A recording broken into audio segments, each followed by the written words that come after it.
Големите амплитудни разлики кои деновиве беа и до 15 степени се потенцијална бомба за здравието. Потенцијален е ризикот за срцеви и предсемозочни удари, велат лекарите. Зошто температурните разлики се ризик? Самата температурна разлика прави директен спазам на сите крвни садови, тргнувајќи од најпериферните на рацете, на нозете, на лицето.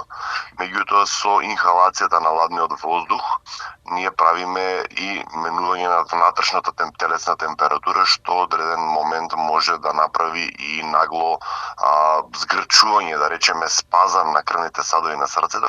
Може да дојде до пукање на овие крвни садови, истото се случува и со мозочните крвни садови. Во ваква ситуација особено внимание на здравието треба да посветат следниве групи на возрастни граѓани. Тука спаѓаат сите оние пациенти кои што имаат белодробни заболувања како хронична обструктивна белодробна болест, астма и оние пациенти кои што има веќе докажана коронарна болест, меѓутоа таа коронарна болест според проценката на кардиологот не била за стентирање или за байпас операција. Оние се посебно ризична група. Над 55 години миокарден инфаркт веќе немаме такви возрастни гранични бариери, односно секој човек во ова модерно време, во брзо време е изложен на ризик од миокарден или мозочен инфаркт. Кои се симптомите при поблаги удари и што во такви ситуации? Самата градна болка настанува со едно жарење, печење во градниот кош, кој што се манифестира при физичка активност. Се манифестира со болка во рамењата, едното, другото рамо,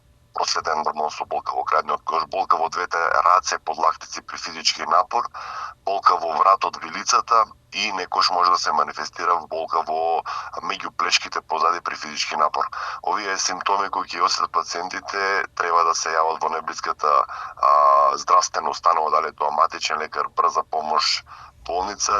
Како и секогаш, превентивата е најдобра, поради што препораките се следниве. Препораките се да се прават редовните контроли, да се придружуваме до терапијата која што ја дават лекарите, кардиолози, пулмолози, ендокринолози, хирурзи, инфектолози, да правиме адаптација на телото кога ќе изгубаме од топлата домашна средина во ладната надворешна средина, поготово кај повозрастната популација каде што се поизложени на овие температурни разлики, биење течности, поготово чај во зимскиот период, за да може да се адаптира и да се прилагодува температурата и внатрешна и надворешна и редовно правење контроли.